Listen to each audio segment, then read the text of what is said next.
I once tried to approach a girl at a bookstore using a foolproof pickup line I bought from a 19-year-old self-proclaimed alpha male on TikTok. I walked over, leaned against what I thought was a bookshelf, and hit her with the most robotic, heavily rehearsed sentence in human history. I leaned too hard. The shelf was on wheels. It rolled backward, and I face-planted into a display pyramid of romance novels. I was buried in paperbacks. She stared at me in horror. I stood up, brushed a copy of 50 Shades of Grey off my shoulder, and walked out the front door without speaking. I wanted to forge a passport and start a new life as a shepherd. I told myself she just wasn't on my frequency. That was the most expensive lie I ever believed. I didn't fail because I wasn't confident. I failed because approaching someone you like isn't about memorizing a magic script or acting like a movie character. It is a biological interaction. If you freeze up, overthink, and watch someone else walk up to the person you wanted to talk to, you probably think you're broken. You assume you lack the genetic confidence that other guys have. But what if that advice is completely backwards? I went deep on this. Read the research, studied behavioral psychology, and looked into the neuroscience of human social dynamics. And what I found changed how I read every interaction going forward. Because here is the ridiculous truth most people never hear. Confidence is not a personality trait. It is a biological hack. And you can bypass your brain's fear response using a few absurdly simple psychological levers. You just need to know exactly which buttons to push. So let's get into it. Trick 1. The 3-second amygdala override. This one feels terrifying, but it is bulletproof. Imagine you see someone you want to talk to. What do? You tell yourself, I just need to think of the perfect opening line. 10 seconds later, your chest is tight, your palms are sweating, and you are paralyzed. Evolutionary psychology explains why this happens. Your brain's fear center, the amygdala, cannot tell the difference between I am going to say hi to a cute girl at a coffee shop and I am being hunted by a saber-toothed tiger. When you hesitate, your brain interprets that pause as calculating a lethal threat. It hits the panic button, floods your nervous system with cortisol, and tells you to run away and watch YouTube in your bed instead. The fastest way to bypass this alarm system is the 3-second rule. When you see someone you want to approach, you have 3 seconds to move your feet toward them before your brain realizes what is happening. Do not plan a sentence. Do not look for the perfect angle. Just move. When you eliminate the hesitation, the amygdala does not trigger. The stress never spikes. You trick your brain into crossing the starting line, and your biology carries you the rest of the way. Again, pure psychology. Trick 2. The false time constraint. This hits different when you realize how it controls human behavior. When a stranger walks up to you, your brain instantly throws up a defensive shield. Your subconscious asks one question: how long is this person going to trap me here? Most guys walk up and just stand there, radiating energy like a horror movie villain.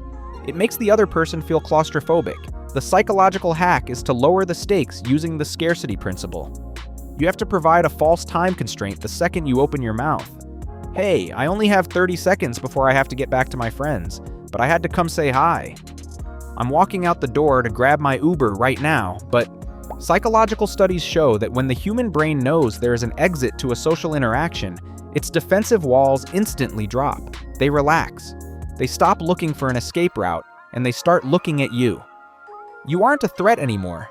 You are a fleeting, low-risk moment. This tiny mental shift kills their subconscious resistance. Watch the dynamic change. Trick 3.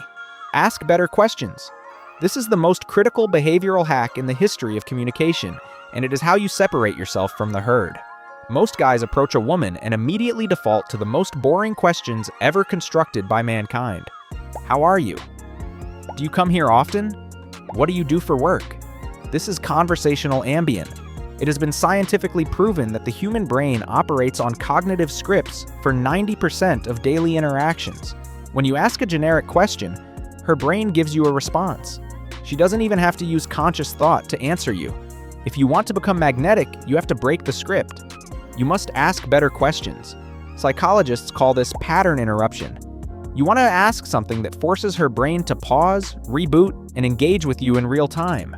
Instead of asking how her day is, ask, what is the most chaotic thing that has happened to you today? Instead of asking what she does for fun, ask, if you were forced to give a TED Talk right now with zero preparation, what is the topic? When you ask a question that requires mental bandwidth, her brain releases a micro hit of dopamine. You stop being just some guy and become the most interesting puzzle she has encountered all week. People don't fall for impressive resumes. They fall for engaging conversations. Trick 4, the 45-degree de-escalation. Here is something that destroys most guys' potential before they finish their first sentence. When guys approach someone they find attractive, they walk up and stand squarely face to face, shoulders parallel, staring directly down at them. You think you are projecting confidence. To her nervous system, you are projecting an aggressive, unhinged confrontation. You look like a TSA agent demanding to check her luggage. The study of personal space is called proxemics, and it reveals a secret about human comfort. Standing directly in front of someone blocks their physical path of escape, which subtly triggers their fight-or-flight response. The fix is absurdly simple. When you approach, stop at a 45-degree angle. Stand shoulder to shoulder or slightly offset. Instead of facing her like a debt collector, stand next to her like you are both looking at the same painting in a museum. This slight physical pivot communicates emotional safety. It signals that you are not trying to trap her. You are just sharing the space. When her anxiety drops to zero, her attraction has room to breathe. Trick 5, the Zeigarnik exit. You can execute all the previous psychological tricks perfectly, but if you ruin this one, the attraction evaporates. Most guys ruin great approaches because they don't know when to leave. They stay until the conversation inevitably flatlines, the silence sets in, and the energy dies a painful death. If you want someone to become obsessed with you, you have to leave before the movie ends. It has been scientifically proven that the human brain obsesses over incomplete loops. Psychologists call this the Zeigarnik effect. Humans remember interrupted or incomplete tasks far better than completed ones. The exact moment the conversation reaches its peak, when you are both laughing, the chemistry is high, and it feels amazing, you have to pull the plug. Listen, I have to run, but I really want to finish this conversation. Put your number in my phone. Do not wait for the energy to drop. Do not overstay your welcome like the final season of a TV show that went on too long. When you walk away at the emotional high point, her brain is left holding an incomplete psychological loop. She will spend the rest of the day replaying that high-energy moment, craving the resolution. You aren't playing toxic games, you are just engineering a memorable exit. Leave them wanting more, and they will always answer when you text. Final truth. Here's the truth. I needed someone to tell me years ago when I was sitting on the sidelines. The approach is not the scary part. The regret is the scary part. The version of you that walks away without saying anything, drives home in silence, and replays the missed opportunity in your head for the next 3 days. That is the version that hurts. The conversation itself, it is just two humans exchanging oxygen for a few minutes. The worst realistic outcome is a polite, slightly awkward exchange that you will both forget by Tuesday. But the best outcome changes your entire reality.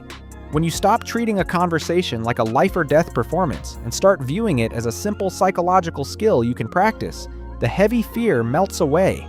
You drop the script.